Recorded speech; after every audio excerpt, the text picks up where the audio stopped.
Hey everybody, so today I thought I would do a video on my favorite toy at the moment, the Mavic Pro.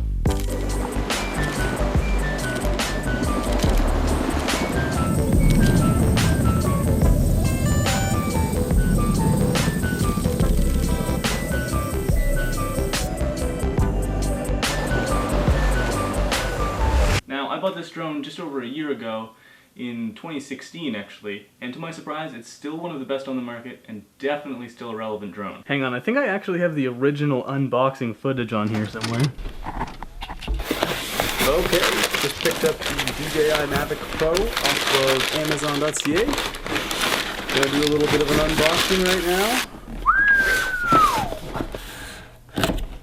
Whoa! This is cool. Wow, it's so much smaller than I was expecting. We've got documents and instructions here, got the controller, and wires for the controller. Whoa, shiny camera housing, feels nice and solid. So there's two propellers here, it looks like, one denoted with a white circle and one without, and they go on the corresponding rotors. Oh, micro USB on the side, it even came with one, that's nice. Woo! Thought I'd start off with the most frequently asked questions I get about it. Number one, is that a drone? Yes, it's a drone. 2, what kind of drone is that? This is the DJI Mavic Pro, not to be confused with the newer DJI Mavic Air. How far can it go? So this is absolutely amazing. This blew me away the first time I flew it, and it still blows me away. This little guy can go 7 kilometers away. Now most places have laws that you need to keep it within eyesight, and the farther away you go, it definitely breaks down the controls, you start losing them a bit here and there, but supposedly you can control it from 7 kilometers away. How high can it go? So I don't actually know how high it can go and if there's been any record for this model, but I do know that most places have a legal limit of 90 meters, and you really shouldn't have to exceed 90 meters anyways to get any kind of shot. It actually has a software limiter built in at 500 meters of altitude. And I believe the highest I've seen a video of is 2,500. Can it fly in snow? Yes, I have flown it in snow. I flew it in heavy snow once and it really didn't like it. It stopped working for a bit, but once I tried it out it was fine. You definitely can't fly it in rain. This thing has a ton of vents and it'll just suck in the water and that'll just mess with the electronics. So, not in rain, maybe in snow. How hard is it to fly? Really easy actually. The controls are super intuitive. I think honestly anyone can figure it out in just a matter of 10-20 minutes how to basically fly it. Now to do some of the more complex maneuvers, it takes a little bit of practice so it doesn't look sloppy and shaky, but you can get up and flying it in a day. How long does the battery last? I believe they advertise 25 to 27 minutes, and that's pretty accurate. I'll usually fly each battery between 20 and 25 minutes. So if you're going to shoot for like a day, or if you're doing one day vlog, 1 to 2 batteries would be great. If you're doing like a weekend thing, I think 3 batteries would be perfect. They're actually really smart batteries, and they have lights to indicate what the battery level is, which is super handy. As for the image quality, I think it's really good. This thing shoots in 4K, which is plenty for the videos that I make. And it takes pictures with a 12 megapixel camera, which is really good, but to be honest, I use it mostly for making videos, and not so much for taking pictures. The controller is absolutely amazing. It folds up into this tiny little unit, and you just turn it on with a double click and hold, and then unfold these antennae. And these 2 grips unfold to hold your phone and act as like a really ergonomic controller. Now the 2 main joysticks are really intuitive to use. The left one is up and down and spin, and the right one controls left, right, forward, and backward. It takes a minute to get a hang of it, but it's actually really intuitive. The rest of the buttons control the camera, videos, and then the camera position.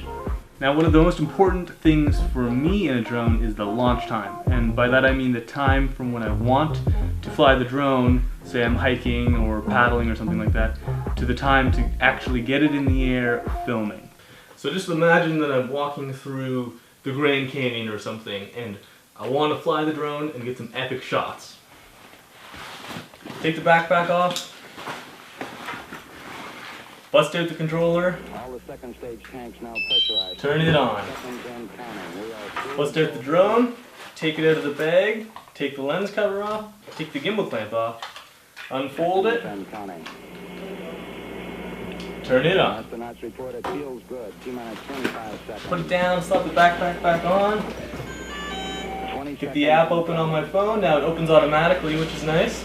T-minus 15 seconds. Guidance is in. But it always takes a little bit of time for the IMU to initialize and for all the sensors to get calibrated. 6, 5, 4, 3. But here we go.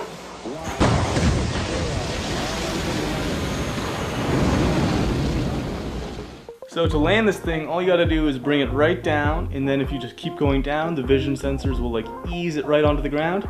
Or you can just catch it with your hand if you need to, like if you're in a kayak or something, and then just flip it right over to turn off the controls. That little test took 48 seconds from when I took the backpack off to when I got the drone in the air ready to film. Now, the app does get in your way sometimes. If you're only flying it like once a month or seldom like that, there are software updates that will get in your way. But if you're flying, say, once a week or a couple times a week or every day, you really won't notice software updates too much. The other thing that the app does, which is kind of annoying, is that it'll try and advertise you the newest DJI drone, which is pretty silly since you're obviously using one of their drones.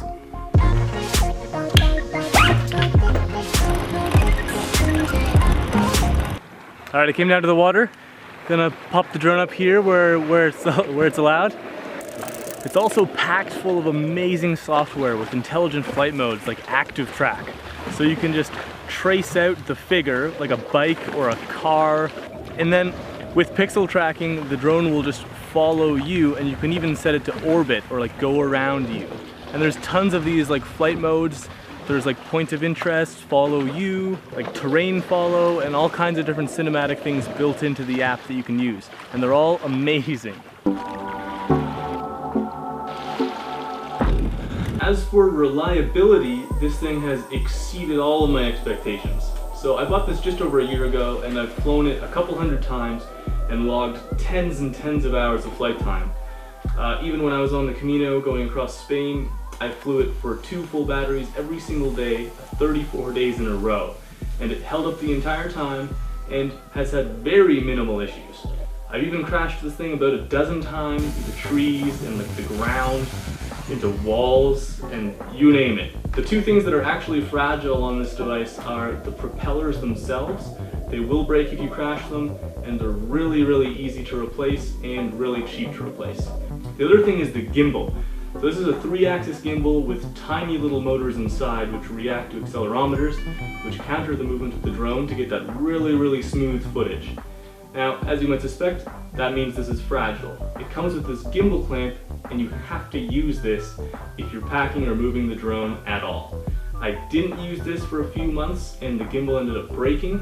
Now, DJI was nice enough to replace the gimbal for me free of charge because it fell under warranty, which was really nice, but it was my mistake for not using the gimbal clamp. But other than that, it's held up for a year and a half just about, and it's done really, really well. Even the batteries still hold a charge remarkably well.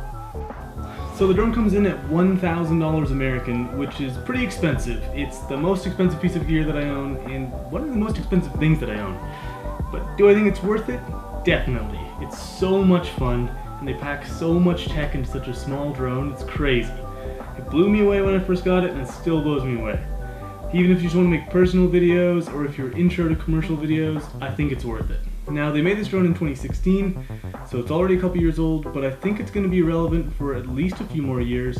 And even if they come out with a new model like the Mavic Pro 2, I still think that this drone is going to be a good option. Thanks for watching my first hands-on tech review video. I might turn it into some kind of series or something. Let me know what you think, give a video a thumbs up, and subscribe to the channel for more videos like this and more adventure videos. I'll link everything that I talked about in the description down below if you want to check it out on Amazon. And Em and I are actually heading to Morocco soon, so we'll have some kiteboarding videos and some exploring adventure videos coming your way. Thanks for watching. What do you think of the drone?